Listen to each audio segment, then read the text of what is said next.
report for Concordia University. Today, for our Ethics, Law, and Morality for Counselors class, we decided to do our research presentation on special education.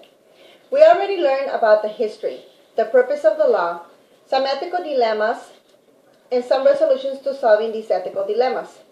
But we also decided to conduct an interview about IEPs that will benefit all of us when we become school counselors. Good afternoon, Ms. Bittner. Thank you for being here with me, and thank you for sharing your experiences with special education. So, what is your position in the school district? My position is special education coordinator, and when new special education students move into the district at the Welcome Center, then we process their registration, make sure that they're placed in the right school and classroom. Okay, so let's begin. The first question is, what does the IEP stand for? IEP stands for Individualized Educational Program. And what is the purpose of an IEP?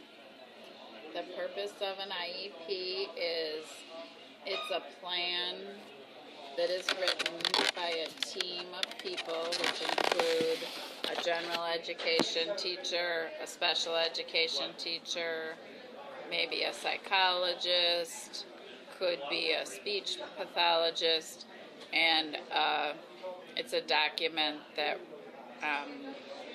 creates goals and accommodations and modifications that will assist the student in doing their best. Wow, very, very interesting. How do students qualify for an IEP?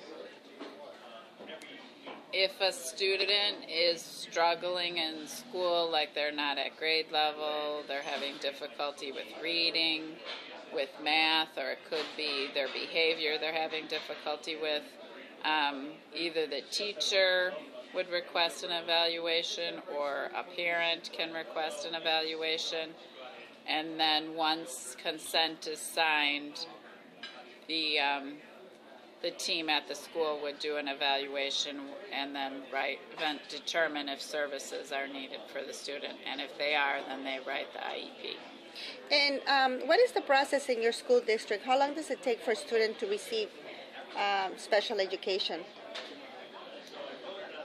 It depends probably on the severity of what the issue is. If a student has a obvious disability like Down syndrome or like a physical disability, then they would qualify right away. But if it's a student struggling, first they would do what's called RTI, which is response to intervention, and they would try some different interventions with the student, and if they don't work, then the parent signs consent, and then the process begins. So then the school district has 60 days to complete the IEP.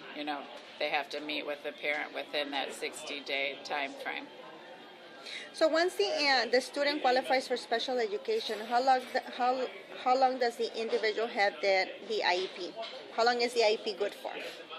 An IEP is good for one school year. So if it's done in November, then it has to be revisited a year from then.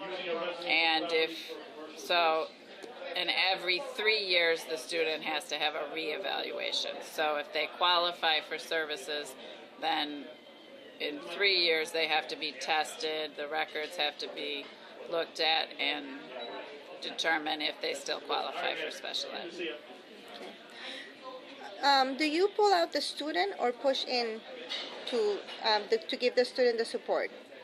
It's usually a combination of sometimes the special ed teacher will push in, maybe team teach with another teacher, and sometimes when they need direct instruction, they'll pull them out and they'll work with them on, intense like math or reading skills. And usually, what are the areas that the students get the support for with an IEP? Usually it's in reading and math.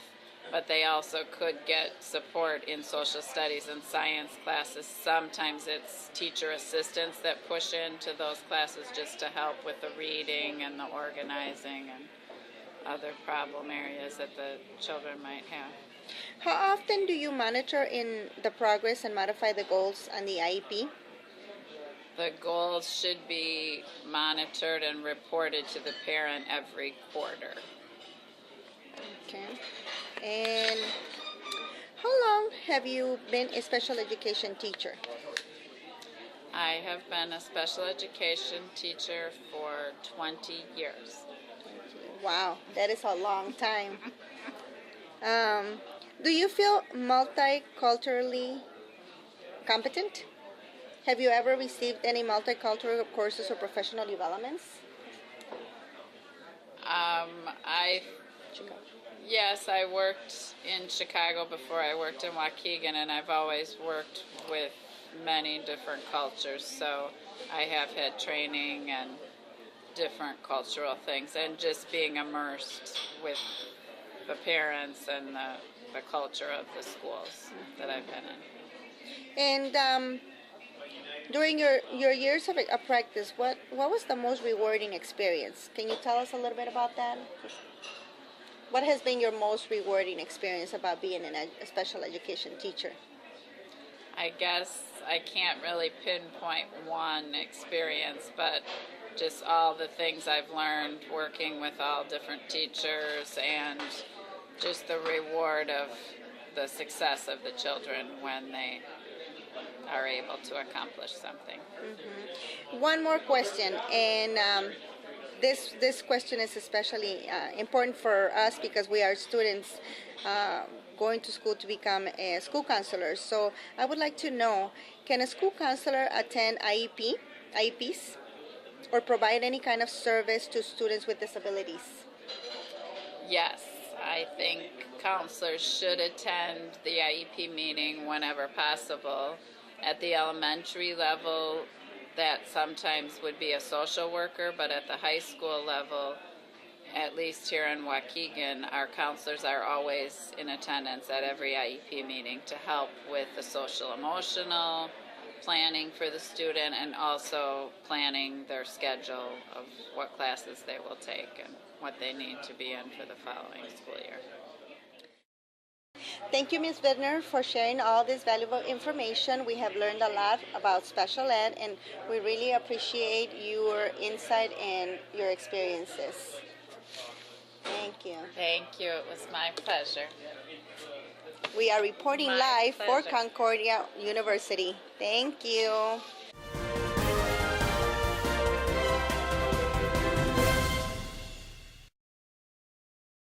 And some potential ethical dilemmas and resolutions to solving these ethical that will benefit all of us. I messed it up again. Breaking news with a 60-minute report for Concordia. Thank you, Ms. Widner, for what? For agreeing. Agreeing. Are you really taping it now? I think I am, no? Giving us all this information.